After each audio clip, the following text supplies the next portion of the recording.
So I hope you're all having a great morning. We're really lucky here to have two excellent speakers that are going to address millennial news content and kind of the direction that people are going to be consuming news over the next 10 or 20 years. How many people in this room have kind of stopped watching network news and get your content from like Twitter feeds or Facebook feeds or videos? I think Facebook is so smart and sort of annoying. When you flip through your feed and like the video starts playing, I don't know, I kind of like it and at times I can't stand it. But these are two gentlemen from a company called Sinclair Broadcasting.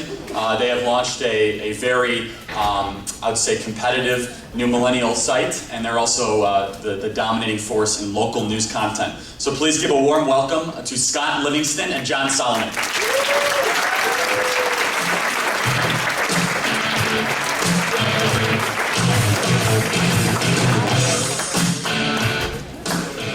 Hello, how are you?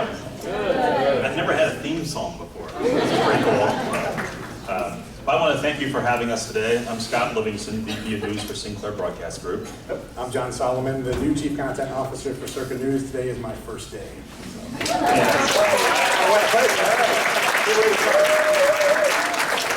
want to start out, how many of you have heard of Sinclair Broadcast Group? Well, we are the largest broadcaster in the country. So there's a map of our reach. We have 63 news operations all across the country, so from Portland, Maine to Portland, Oregon. So we're a pretty powerful voice. Let's see. You can see we reach 3.5 million households every single day. So we have 3.5 million folks watching our local stations across the country. And we produce more content than any other broadcaster in the country at 2,200 hours per week. You heard James talk earlier about being courageous. We're very fortunate. I work for this man here, David Smith, our president and CEO. and I am very fortunate to work for David because he is committed. He's committed to being courageous, he's committed to being bold, and he's committed to us to do whatever we need to do to tell the truth. And that is pretty cool because as James talked earlier, it's tough to find a media outlet, an organization that's committed to tracking the truth. Here we are, here's our DNA. We produce compelling content. We really believe in getting results. It's not just the rip and read. Big believer in holding public officials accountable. So what you're seeing, some of the things that James shared with you earlier today, we take those type of clips and we follow up in the local markets.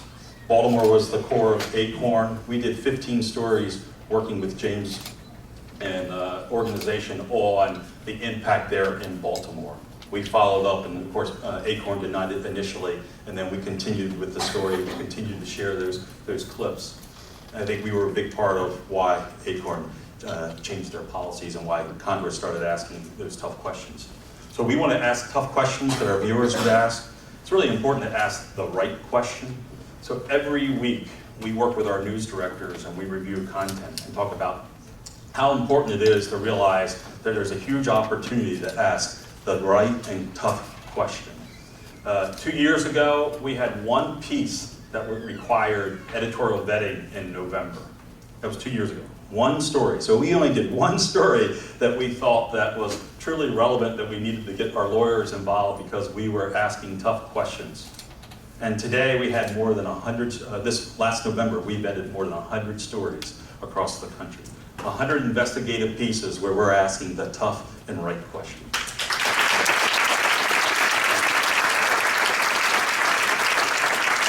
So again, we are committed to doing getting results and telling questions and telling stories that have a real value and are meaningful to the audience. We talked about why do we want to be an advocate. It's really important for us to understand, and I think you've got a great grasp of it here, that government just doesn't work, right? I mean, that's why you're here today. That's right, big government sucks. We understand that, and we I think our DNA aligns where we understand that there's a real frustration out there, and we're an outlet to ask those tough questions of government to help change the narrative across the country. Typically, you'll see on most mainstream media, the storyline is always kind of follows the more of the liberal view. We challenge our newsrooms to stop for a second, take a pause, and really ask some questions and get a better understanding of what's going on. Is there anyone across on college campuses? We talk about the whole freedom of speech and what happened in Missouri, and learning that maybe what's going on is there's a freedom from speech, and it's important for us to connect our viewers and let them understand what's the reality, what's happening, and what can be done to stop it.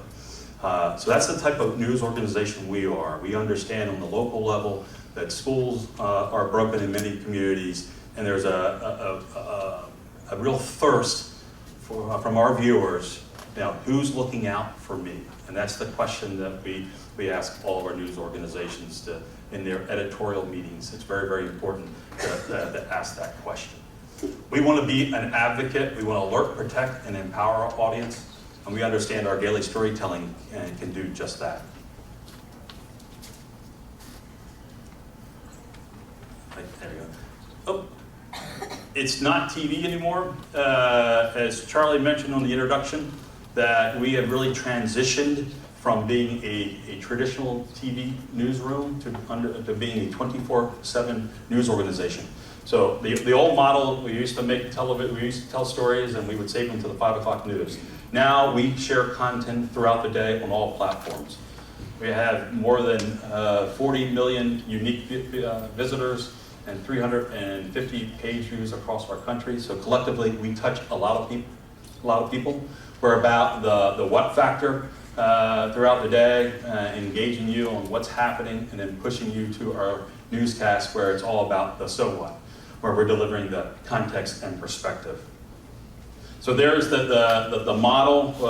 Again, anytime news happens, we're sharing it on the digital platforms, and then we're producing content that has some relevancy at 5, 6, and 11. The future target audience, and this is where you guys are really important to us, and John's going to talk a little bit more about our digital initiative and our millennial news site called Circa that we're going to launch in the spring. But we certainly understand that the methods of communication have changed dramatically. So we need to be constantly updating content on Twitter and Facebook, and we have high engagement in all of our stations on those platforms. And we know that this audience, you guys, are more socially and politically aware and engaged than any other generation, which is really cool for us, that you're constantly connected to content. And we want to make sure that we give you a voice, so you have a megaphone, because you are invested in content. And there's a great understanding, and we're going to give you a platform so that you can touch content, you can be engaged with content, and you can drive the content.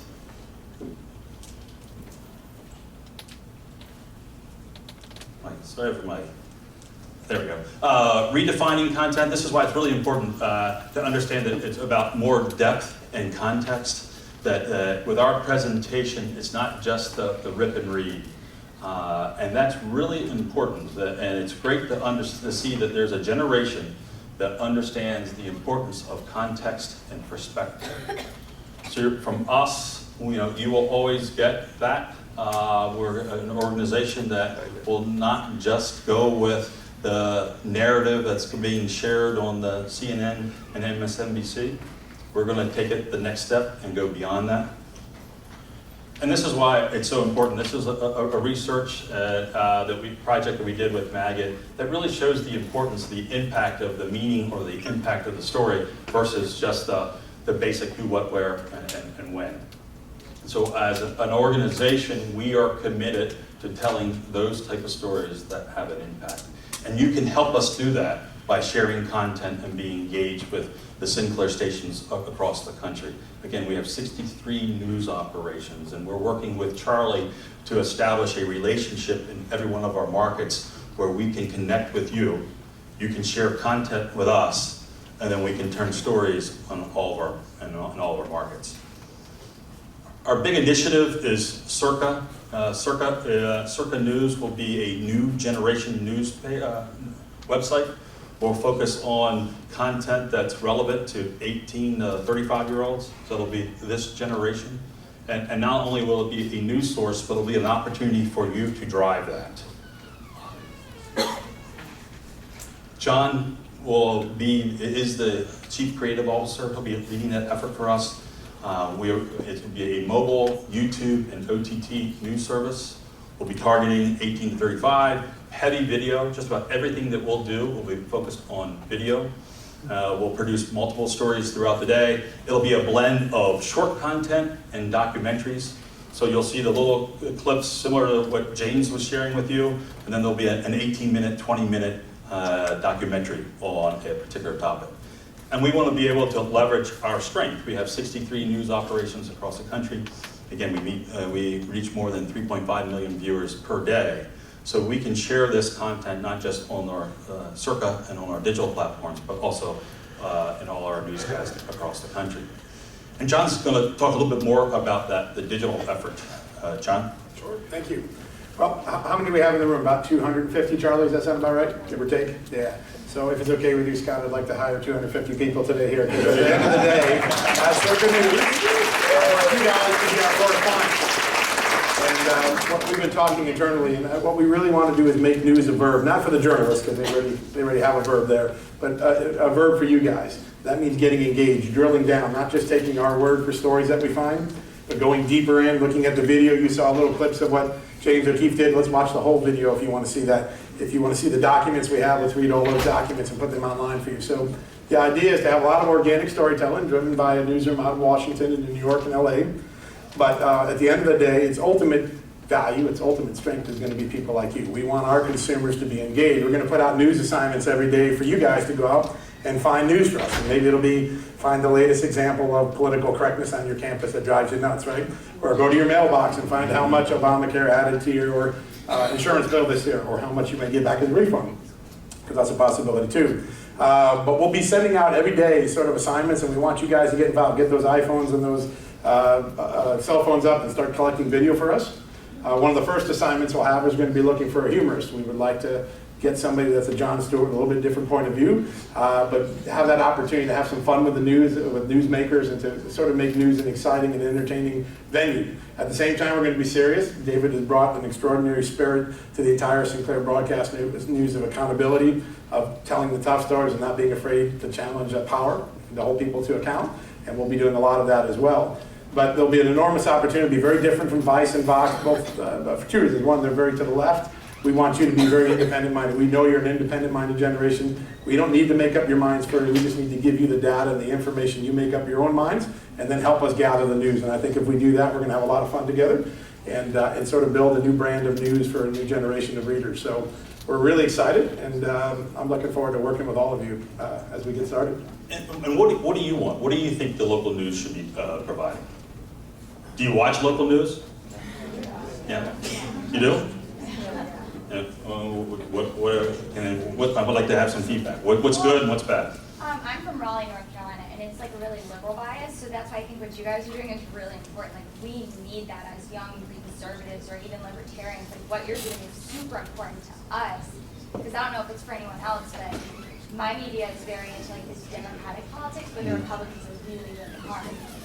And they can joke around about the Democratic, or they let the Democrats, they have like humors for Democrats and not, more like Jon Stewart's, not what we want. Yeah, which is humor for conservatives. But yeah, it's really hard to find something that you can watch. And we, as educated conservatives, libertarians, we can agree that there are things to be laughed at. Like, you can't deny that fact. But then when you have the left coming after us and then it's funny, it shouldn't be funny to us, but they're right. So we have to way to combat that and go after that too, while still being humorous to our generation. Yeah, we believe there's a huge opportunity there. Yeah. Oh, absolutely. That'll be one of our first hires. Yeah, there's huge white space there. Yeah. That's right. Absolutely. Great. Other questions? Again, we would love to hear more from you. Yeah. I really think that you guys hit, hit like a sweet spot.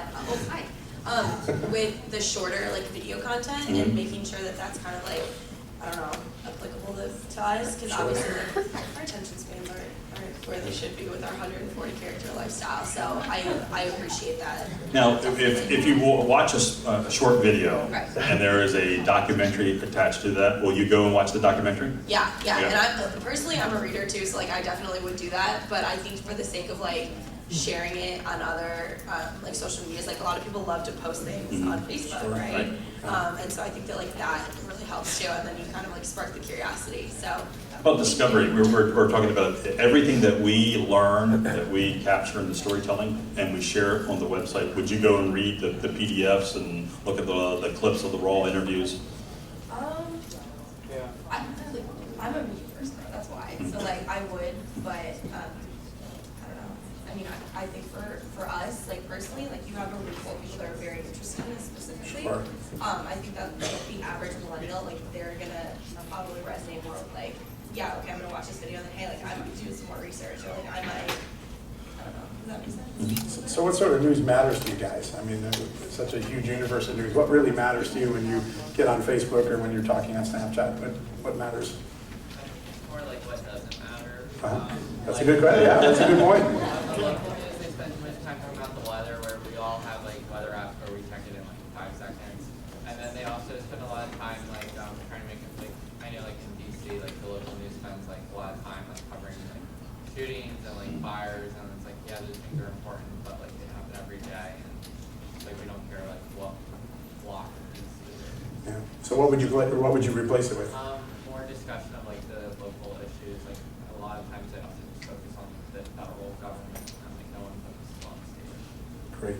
Discussion is an important word for us. We want the news to be the starting point, not the ending point of the social news experience. And so therefore, getting involved and discussing is a really big part of what we're going to be. So, yes. More positive news. Yeah, Positive. absolutely. So we're getting I just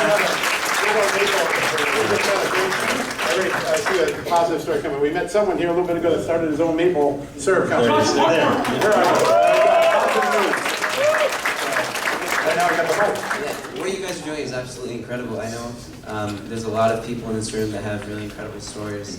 So what kind of things are you going to be covering mostly? What kind of topics, and how can we get involved with you?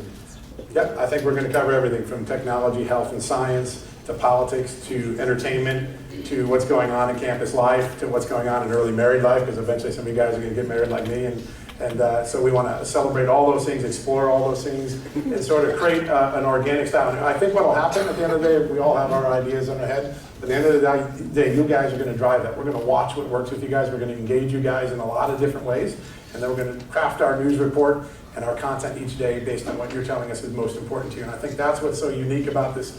The app that you're going to see built is amazing. David and Scott went out and bought some existing technology. It was created by a company called Circum, and it basically allows you to tell us every day what news you want. You can pick out, we can put out a news blotter in the morning. You can tell us what you want us to cover, and it pushes it to your phone or to your devices when you're around all day. That's going to drive a lot of our experience. We're going to take that data and try to serve you guys as best we can, and then we're going to go back to you guys and say, hey, help us go get something. We may do something as funny as everybody go to the refrigerator and find the grossest or most cool thing about the refrigerator, since some of them talk. But you know, it's really going to be an organic experience, and that's the key, be organic. Yep. You know.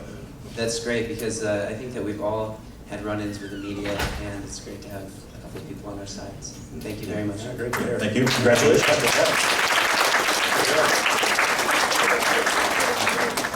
I think y'all hit a really important point with putting the sources, the PDFs, the files actually behind the news stories. Because I feel like a lot of people in the millennial generation have actually really begun to distrust media, mostly because they only show their side of the story.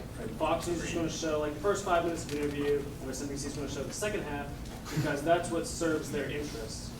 So the fact that y'all actually getting sources, full interviews, full documents is something I think millennials, especially the more active ones, will really appreciate a lot. We understand why there's a distrust, and so I think if you can have access to everything that we gathered, and then you can explore, and then you can come up to you can reach your own decision. Exactly. Yep. I get thrown out of a lot of J schools because I argue that there's no such thing as objectivity in journalism, and no professors always go nervous when I say that, but it's true. Every decision you make in journalism is a subjective decision. What's the headline? What's the lead? Who's the first person I quote? But one of the things we can achieve, even though we may not be able to be fully objective with our personal decision-making, is to be transparent. And I think the more we put data together and let you guys drill down, the more you can make your own decisions. We know you're independent-minded. We want you to embrace that, and we want to and empower that. And so I think that's going to be a big part of it. So I'll hand over here somewhere. Yes, ma'am. I think a lot of news channels are so worried about being politically correct, not offending people, sugarcoating things, and what I would like is just to hear it straight out and the truth, and not really worried about offending people. I mean, of course you don't want to be rude and just, but I think if something needs to be straight out said, I think it needs to be said without worrying about offending. And we agree with that. I think it's very important to understand that we're tracking the truth and we're being transparent. We share that process with the viewers.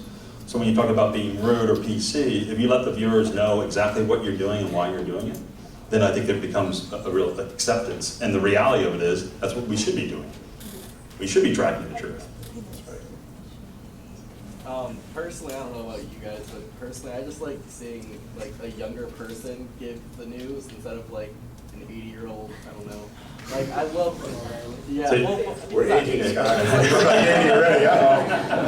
But like, just Is that just because you can't make a connection, or you don't think? It's not just that. It's just like they don't know how to like get our attention. Like as he was saying, we don't have like the longest, like best attention span. So like if they just grab our attention, and that's why like John Oliver and like these guys are so good, because they keep on bringing jokes or something into it. They keep on bringing our attention to the news topic. That's a good point. Well, the 250 hires that we just made today, we lowered the demographic already in the newsroom, so that's good. Excellent. Okay, so first off, I want to say thank you for what you guys are doing. Reaching out to our generation is so huge when it comes to taking back America and making it what we want it to be again. But my first question is we're trying to, obviously a pipeline, and we're trying to launch that and make it huge. What is your advice on sharing pipeline to make it to reach a broader generation than just us? Like what other, like how do you share your stories other than social media? What is the best way to go about doing that? We can share it with us. So if we want to reach, campus news is huge, obviously to us, but how do we reach those who aren't just on campus and get out there that this is what's happening on campus? And I was joking about sharing with us, but the reality is we're working with Charlie to identify certain chapters in 6 or 7 states across the country where we're working with you to create content. You share the content with us, and then we put it on our newscast. And so you're able to touch that older audience and have a significant impact in the local community. For example, working with the Ohio chapter. So we have 5 stations in Ohio. We'll work with your student chapter at Ohio State. We'll decide on 4 or 5 stories. We'll work with you to tell those stories, and they'll air on all of our Sinclair stations. We're also going to work on doing a town hall. I know we're going to, 1 o'clock today, do a town hall here about the changing narrative on college campuses, but we'll continue to do that in certain states across the country. Yes? I don't know if you know who Matt Belisai is, if any of you watch him. He does the Wine About It series for BuzzFeed, and he is so funny, and I think one of the most powerful tools when you share things through media is humor. And so I think if you meet the cross-section of culture and politics, and like toss some humor in there, that's one of the most powerful ways to reach young people, and that gets people engaged too. So that's great. We've heard all of that, but you know the wit, it really is a sign of intelligence, and that's how you want to communicate. Yeah. And when you're talking about the 80-year-old man who's sitting reading the news, you know it's very, very hard to connect with. And John Oliver and John Stewart, you can't connect with. It's not here too. Okay. I really appreciate that you guys are targeting millennials and looking at specifically the 18 to 39. Disembodied voice for a second, I'm sorry. I really appreciate that because you're looking at people who really generally do not watch the news, appreciate the news. So my question is for the millennials in this room who are working on helping others be more involved, what piece of advice would you give them to those trying to use video to create that content? Yeah, first thing is about capturing a moment. You look at James's video that he was sharing with you, it was all because of the moment. And it's important for us to obviously understand the context, but being able to capture moments that's what goes viral, and that's what people will share and obviously connect with. So critical to be able to capture moments. Yep, that's exactly right. Michael, start. Over here. Just to avoid any further confusion of disembodied voice. Yes, thank you. I wanted to preface my question by saying conservatives are being massacred on Facebook and Twitter by sites like Vice, like you mentioned, Vox, Upworthy, Now This, and I watch it, it's honestly the most beautiful nonsense I've ever seen. Because they do such a good job of marking their message to young people and taking cultural issues that young people care about and crafting them into really compelling 30-second videos. And I was wondering what you guys do to counter the points that those sites make. Do you go into their stories and compare yours to theirs to try to counter the points that they're making? Yeah, some of the things we're looking at, we're looking at some technology that will allow you to, we'll take a story, and then you may look at what the left, the right, and the center have all reported on it on a day, and I think that's the sort of exploration we want to create for you guys, which is, there isn't one point of view, and there is actually the millennial space. There's a very strong left point of view because of the original launch of Vice and Vox, and even BuzzFeed has some of that. I think we're going to just be more transparent, right? We're going to give you all sides of the story. I think it's one of the concepts that we've been talking about. And I think that will be fun. And we don't mind mixing it up on social media, starting a conversation, tweeting back, Facebooking back, picking a fight every so often and debating. And at the end of the day, what we want is a debate. We want all voices to be heard. And if you feel like your voice has been disenfranchised, then you're really going to like Circa News. I really believe that, because I think we're going to give voice to a lot of young people who don't yet find a space in the media that allows them to do that. So we're very excited about that opportunity. And you'll be able to vote. We'll have the 3 articles. Here's one that's conservative, Right. Liberal, down the middle of the road, allegedly, and then you tell us. Is this middle of the road? Is this liberal? Or is this conservative? And why? So we'll be able to, again, gauge the content. Help us gauge the content. Okay, we've got a 5-minute warning, guys. Have we got one? Ma'am? First off, I'd just like to tell y'all, thank y'all for coming to speak with us. I mean, it's the middle of a Monday. Y'all are very important men. Y'all have important things to do, and we appreciate the fact that you recognize our voice. I also wanted to say that just in your endeavors, I think the thing here and the common thing is that we're sick of being told what to think and how to think and what to say and where we can say it. And so I think that is just, we want to know why this happened and how it happened with the news story. We need to know like before and after. We don't want just to know about the event. We have to be able to formulate our own, and being I guess being open, like y'all are saying, is just very important, because there are people aren't trusting, especially when you're having an argument with a liberal. It's very important to be like, here's the facts, because you can't argue with that. And when you have kind of what y'all are saying, where you're open, you're honest, right, and you're showing them, here's where I get this information, I think that's going to be very strong. And I just appreciate everything y'all are doing. I think this is going to be an incredible power to change what's been going on here with the liberal media. That's great to hear. That's great. Thank you. Very good.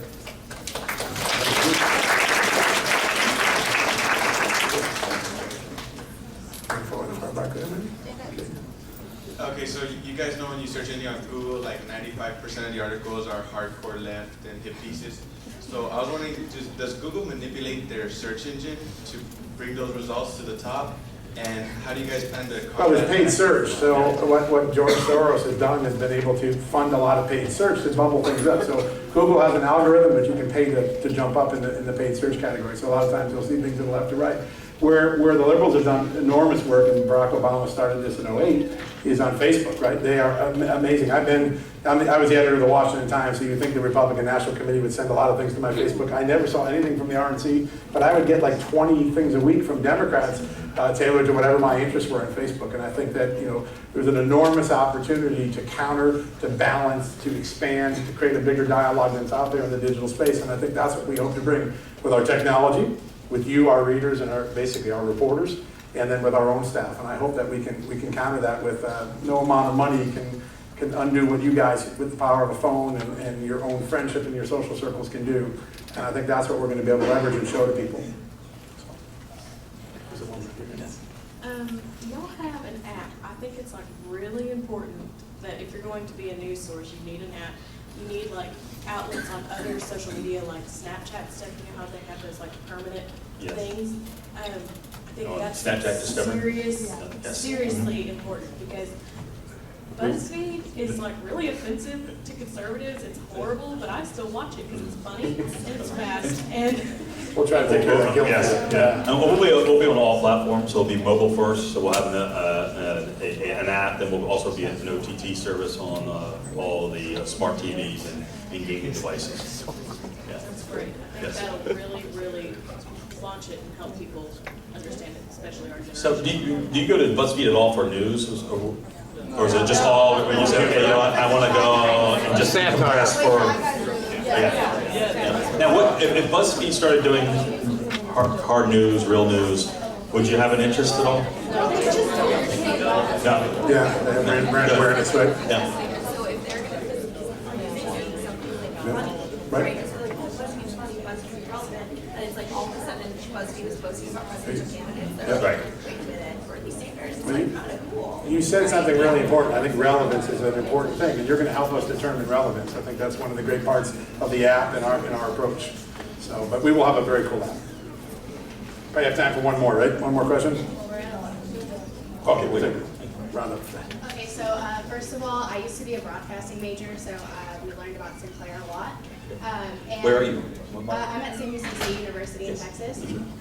But first of all, thank you for that. Can we learn about you guys? And second of all, I really wanted to know, this is really interesting to me, how do you guys still keep your older viewers in mind while still reaching to millennials?